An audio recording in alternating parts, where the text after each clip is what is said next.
नमस्कार मेरे नन्हे श्रोतागण, मैं मारी डिक्रूज़ आपका स्वागत करती हूँ मूनबीम्स स्टोरीज़ फॉर किड्स में।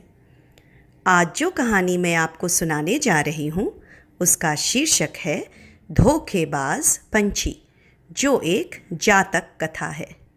तो आइए सुनते हैं कहानी धोखेबाज पंछी।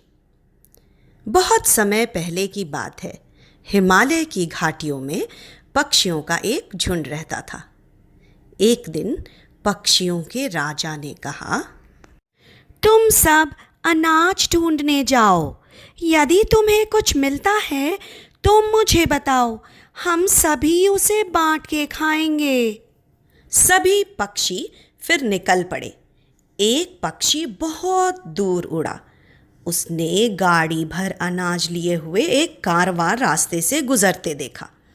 जैसे जैसे गाड़ियां बढ़ती थीं, रास्ते पर अनाज गिरता था। पक्षी खुशी से बोला, वाह वाह, इतना सारा अनाज, क्या त्योहार है। मैं किसी को नहीं बताऊंगा क्योंकि इसे बांट लेना पड़ेगा। ये सोचता हुआ वो स्वार्थी पक्षी अपने घर की ओर उड़ा। जब दूसरे पक्षियों ने उससे पूछा कि क्या उसे कोई अनाज मिला, तो उसने उत्तर दिया, मेरे प्रिय मित्रों, मैंने रास्ते में अनेक गाड़ियां देखी। पक्षियों ने खूब उत्साह के साथ कहा, गाड़ियां? हाँ, गाड़ियों में खूब अनाज होगा। तो पक्षी ने कहा, उतनी गाड़ियां तेजी से जा रही होती हैं कि उनमें से अनाज लेना खतरनाक ही होगा। अन्य पक्षी निराश हुए और बोले, ओ, हम वहाँ नहीं जाएंगे। हमारी जान हमारे लिए प्यारी है, कितना बेकार होगा। ये सुनकर पक्षी बड़ा खुश हुआ कि उसकी योजना काम कर रही थी। उसके बाद वह रोज रास्ते पर चला जाता और पेट भर खा लेता। शीघ्र ही वह मोटा हो गया। अन्य पक्षी उस पर संदेह करने लगे।